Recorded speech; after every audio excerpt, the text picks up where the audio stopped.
Hey guys, I want to walk you through the process of creating the basic 2x2 block.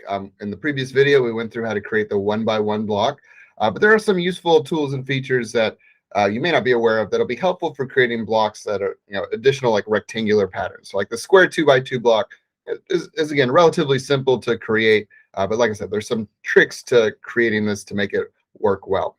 So here I've got my folder open to save this into. I've got an empty design file open. As always, I'm going to start with a sketch on the top view. Let me real quickly, before I start sketching anything, change my units, make sure I'm working in millimeters. And before I make my square, like we know we're going to be working within these standard 1.6 millimeter increments. We use the equations in the dimension tool to create expressions for creating those dimensions. There's actually a nice little tool that'll make it even easier to keep track of what those units are. And if you have a measurement or value that you're reusing a lot in your design, you can actually create a variable to save that value or expression. If you click the Modify menu, go down to Change Parameters, click User Parameters, you can create a new variable. For example, I want to create a variable for this Lego P unit. It is in millimeters. And of course, it's a pretty simple expression. It's just 1.6 millimeters. If I want to be extra professional, I can put a comment here. So this is the Lego unit value. And so everything's going to be a multiple of that unit. Click OK, and that creates our user parameter. Now, this letter P is a variable that I can reuse pretty much anywhere in my design where I need to size something, which will be super handy for making our standard Lego blocks. So let's do that. Let me start with the rectangle. I'm going to go over to my sketch palette and turn this into a center point rectangle. And I'm going to keep this centered at the origin point. So make sure you're snapping to that origin point. And let me create my rectangle. Grab the dimension tool and let's dimension this. So if you remember, the single 1x1 block was 5 p units wide. And so the 2x2 block is just going to be twice as big. So that's going to be 10 p units wide. And so instead of typing 1.6, I can type in that variable 10, hit enter, and that'll use the value stored in the p variable, which is handy. And if I want to go back and modify those variables, change things to see how that affects my design, it's really easy to go back to that parameter table and change the value of that parameter. This block is square, so let me square up this rectangle. As you can see, it's currently not constrained to be a square yet, but easy enough to click the equal constraint, click the side that I've dimensioned, click an adjacent side, and that will square up my rectangle.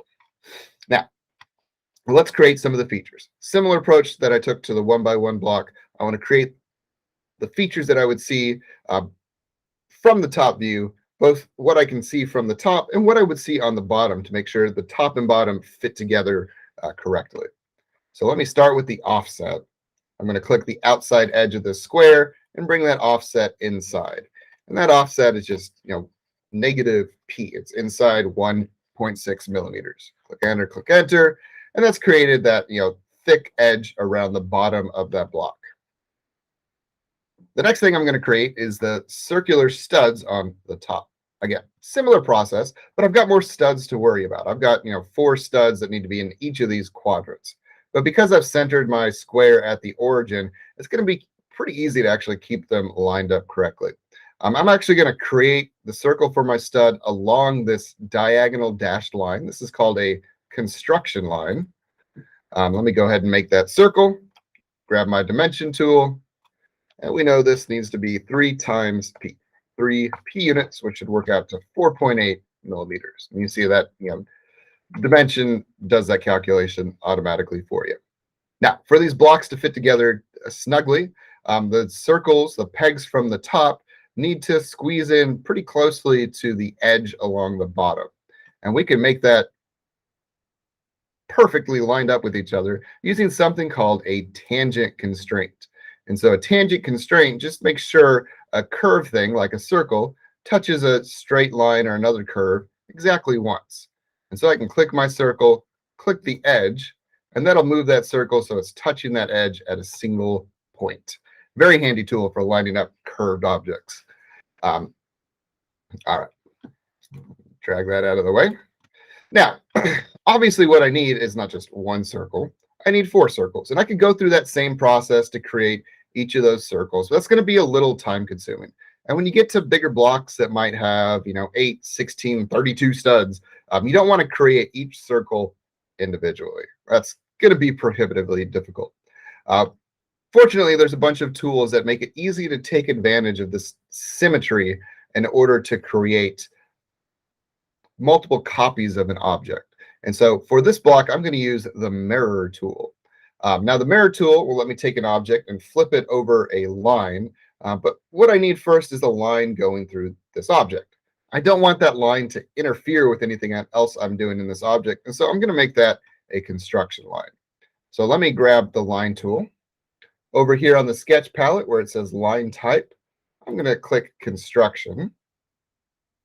And I'm just going to drop a vertical line going through the center, aligned with that green axis. And I'm going to drop a horizontal line going through the center along the red axis. You want to make sure these little triangle symbols pop up. That means I have, in fact, attached the endpoints to the midpoint of the edge of the square, which is going to make sure everything is perfectly centered. Now I can use my mirror tool. The mirror tool lets you select an object, and it lets you select a line to reflect that object over. So let me click that circle where it says mirror line. I'm going to click select. And let's start with reflecting over that green line. You'll see that'll make a perfect copy of that object over the green line. Click OK to save that. Let's do the same thing reflecting over the red axis. So again, I'm going to click my 2 circles. I'm going to select my mirror line, which is going through in this case, the horizontal. And you'll see that made a copy of those objects below. And the nice thing about this is if I need to change my dimension, it'll automatically resize all the objects that I copied from my original object. And so any modifications I make to this original object will be copied to those other objects that I reflected. Of course, I need that to be 4.8. There we go.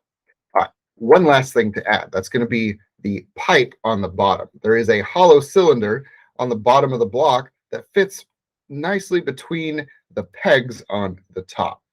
And so I'm going to use my circle, clicking the center origin point. Looks like, you see how it's a dashed line. It looks like my construction tool is still selected. Let me unselect that. And I want this pipe on the bottom to touch the circles for the pegs on the top perfectly. So I want to make sure I'm snapping that to the circles from the top. And this is a hollow pipe with a relatively thin edge. Let me go ahead and make a circle here for the hollowed out space inside.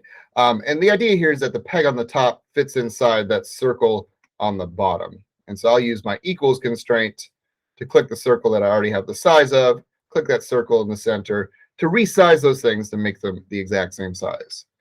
And so let's see, looking at that, all my lines are black. Everything is fully defined. I have created my sketch. I've got all the information I need to actually make this block. So I'm going to click Finish Sketch. And it's time to actually turn this into a 3D block. So similar to the 1x1 block, just going to select everything, click Extrude, rotate around so we can see that. And this is 6 P units tall. I'm going to click 6 times P, make the main body of the block. Similar issue with the 1x1 block, like our sketch. If I go over here to our browser and unhide that, our sketch is on the bottom, but we need the circles for the studs on the top. So let me click Create Sketch, click the top. I'm going to click P on my keyboard to get the project tool. And just click those circles that I need on the top of my sketch. Those are just the 4 circles I made in my layout sketch. All right, then I can take those circles. Let me finish sketch. Use my extrude tool, select the rest of those. And I think in practice, this should be 1.2 millimeters. All right, so that makes the studs from the top. And let's make the holes on the bottom. Same idea, grab my extrude, I'm just going to click and drag to select everything inside this block. Looks like I almost got all of it. Let me click the rest of the pieces that I'm missing. And to make this hollow pipe on the bottom, I'm actually going to unselect this little ring in the center. Let me change my operation to cut. Rotate around so we can see this. And I'm going to make this cut 5 p units tall. Since the body of the block is 6 p units, that'll leave me a 1.6 millimeter thickness along the top of the block, which should be enough to make that pretty solid. All right, click OK. And if you rotate around, you rotate around, you'll see it's hollowed out the bottom of the block and left that solid pipe on the bottom. All right, so that's the basics of making this 2x2 block. As a matter of professionalism, if I'm go back and revisit this block, I do want to rename my important sketches. So I'm going to call this my layout sketch, just so I know if I need to go back and edit any dimensions, I know which sketch to go back to. Let me go to my bodies. Let me right click. Oop, I don't want to hide that.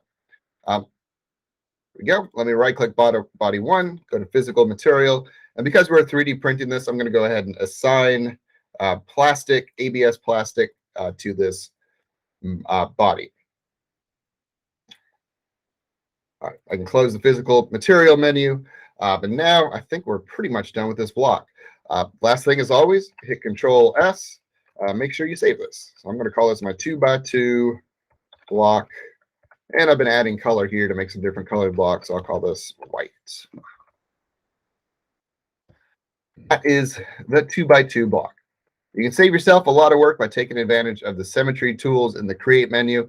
There are analog symmetry tools as well from the 3D menu that you can use as well, which we will talk about in a future video. But see if you can create that 2x2 block, and it should be pretty easy to create more complicated, larger block designs from this 2x2 block.